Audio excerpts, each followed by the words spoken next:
എൻ്റെ കഥാപുസ്തകത്തിൻ്റെ കഥ കൊച്ചേട്ടൻ്റെ കത്ത്. പ്രിയ DCL കുടുംബാംഗങ്ങളെ, ഇടുക്കി ജില്ലയിലെ പ്രകാശ് സിറ്റി എന്ന എൻ്റെ കൊച്ചു ഗ്രാമത്തിലെ പ്രഭാത് പബ്ലിക് ലൈബ്രറി എന്ന ഞങ്ങളുടെ വായനശാലയിൽ അപ്പൻ ഞങ്ങൾക്ക് അംഗത്വം എടുത്തു തരുന്നത് ഞങ്ങൾ 4-ാം ക്ലാസ്സിൽ പഠിക്കുമ്പോഴാണ്. അന്നു മുതൽ പുസ്തകങ്ങൾ ഞങ്ങളുടെ കൂട്ടുകാരി മാത്രമല്ല, വായിച്ചു കഴിഞ്ഞവയോട് സ്നേഹവും വായിക്കാനുള്ള പുസ്തകങ്ങളോട് വലിയ ആകാംക്ഷയും ഞങ്ങളിൽ വളർത്തിയിരുന്നു. ഒരാഴ്ച ഒരു പുസ്തകം എന്ന വ്യവസ്ഥയിലാണ് അപ്പൻ ഞങ്ങളെ ലൈബ്രറിയിൽ അംഗങ്ങളാക്കിയത്.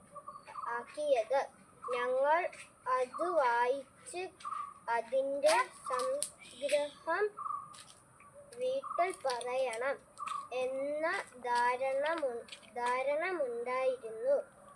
അച്ചാച്ചൻ എന്നു ഞങ്ങൾ വിളിക്കുന്ന അപ്പന് ഏറെ ഇഷ്ടം യാത്രാവിവരണങ്ങളും ചിന്താഭാരമുള്ള നോവലുകളുമായിരുന്നു. അച്ചാച്ചൻ്റെ അംഗത്വം കൂടി ചേർന്നപ്പോൾ ഞങ്ങൾക്ക് ഒരാഴ്ച 4 പുസ്തകങ്ങൾ എടുക്കാൻ എന്ന ആഗ്രഹമുണ്ടായിരുന്നു. ഞങ്ങൾ ബാലസാഹിത്യവും ശാസ്ത്ര നോവലുകളും കവിതകളും നോവലുകളും വായിക്കാൻ അപ്പൻ നിരന്തരം നിർബന്ധിച്ചു. എഴുത്തുകാരൻ പേരും അവർ എഴുതിയ മറ്റു കൃതികളും അച്ചാച്ചൻ ചോദിച്ചിരുന്നു. ബഷീറിൻ്റെ ബാല്യകാലസഖിയും അന്തിനാട് ജോസിൻ്റെ ബാബുമോനും ലളിതാംബിക അന്തർജനത്തിൻ്റെ മാണിക്യനുമെല്ലാം വായിച്ച് ഞങ്ങൾ വിതുമ്പി കരഞ്ഞത് എത്ര ദിനന്തങ്ങൾ, വേളൂർ കൃഷ്ണൻ കുട്ടി, തോമസ് പാല തുടങ്ങിയവരുടെ സാഹിത്യ ഗ്രന്ഥങ്ങൾ വായിച്ച് ചിരിച്ചും മറിഞ്ഞ് രസിച്ചതും എല്ലാം ഇന്നലത്തെ പോലെ ഓർക്കുന്നു. എന്നാൽ മുതിർന്നപ്പോൾ ഞങ്ങൾ ഒരു കാര്യം തിരിച്ചറിഞ്ഞു. ലൈബ്രറിയിൽ നിന്നും ഞങ്ങൾക്ക് പുസ്തകങ്ങൾ എടുത്തു തരുന്ന ഞങ്ങളുടെ പ്രിയ പിതാവ്, ഞങ്ങളുടെ അച്ചാച്ചൻ ഒരു ഒന്നാന്തരം പുസ്തകമാണ് എന്ന്.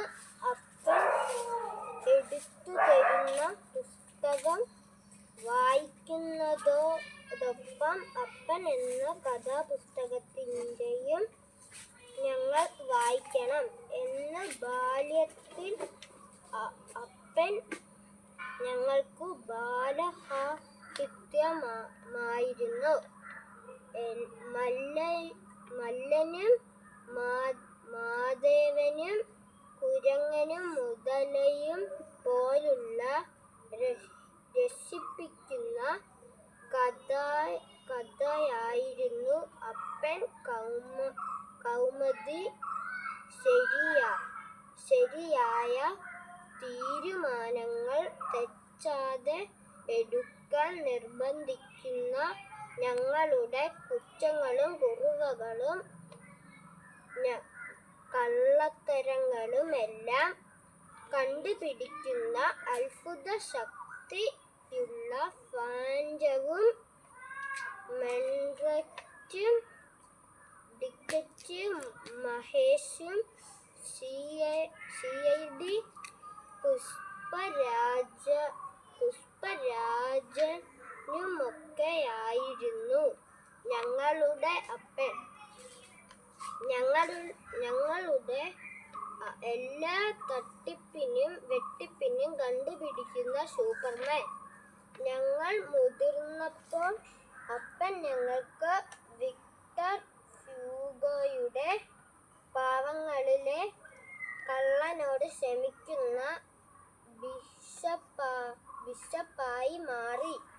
പിന്നെ മകൾക്കു പഠിക്കാനായി സ്വന്തം അസ്ഥികൂടം മുൻകൂട്ടി വിൽക്കുന്ന ഡാഗോറിന്റെ റിക്ഷവിലക്കാരനായി.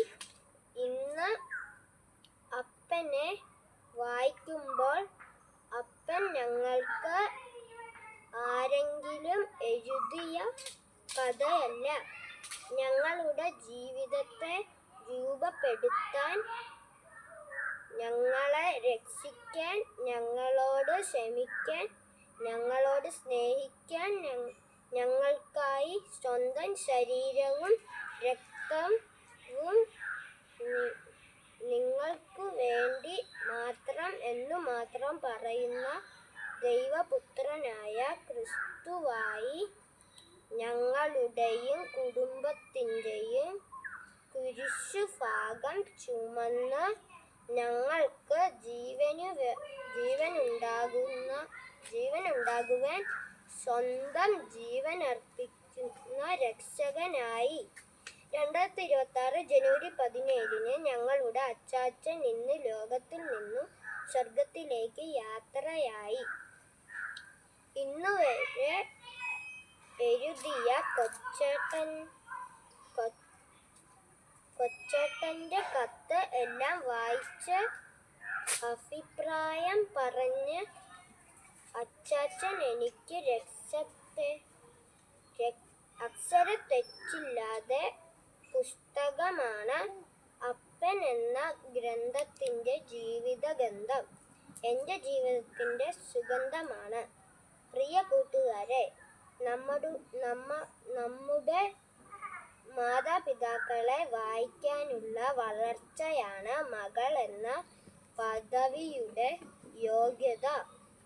നിങ്ങളുടെ മാതാപിതാക്കൾ നിങ്ങൾ വായിച്ചു തീർന്ന നല്ല പുസ്തകങ്ങളാകട്ടെ, ആ ജീവിതകഥയുടെ ദൃശ്യകാരമാകട്ടെ നിങ്ങളുടെ ജീവിതം.